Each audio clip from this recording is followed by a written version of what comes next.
ওটা যারা নিয়ে গেল তাদেরকে জিজ্ঞাসা করুন, রাজধানীতে যাওয়ার পয়সা যারা জোগাড় করে দিল তারাই এর উত্তর দিতে পারবে।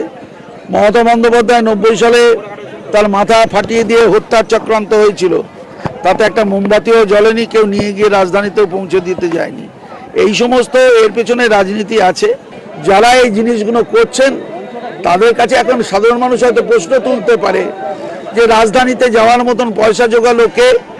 কামদুনির লোকরা কি চাঁদা তুলে নিয়ে গিয়েছিল? আর এই যে সমস্ত প্রচার তারা করছেন, সেই প্রচারের আসল উদ্দেশ্য কি? তারা গেছিল ট্রেনে, যে ট্রেনে 3 টায়ারে তারা গেছিল, তারা কোনো এসি ফার্স্ট ক্লাস কোথাও যায়নি, ট্রেনেও যায়নি। এবং একটা কথা বলতে পারি, অন্তত সারদা কোম্পানি তাদের টাকা জোগাড় করেনি।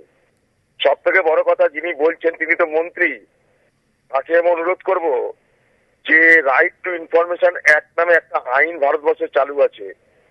সেই রাইট টু ইনফরমেশন অ্যাক্টে অ্যাপ্লাই করলে রেল বলে দিবে যে কিভাবে তাদেরকে নেওয়া হয়েছে, রেলের যেখানে ছিল যাত্রী নিবাসে সেখানে কার পয়সায় ছিল। কামদুনির মানুষরা রাষ্ট্রপতির কাছে যদি আবার যেতে চায় কোনোদিন, আমরা আবার নিয়ে যাব। তাতে পার্থবাবুদের ভালো লাগতেও পারে, নাও লাগতে পারে।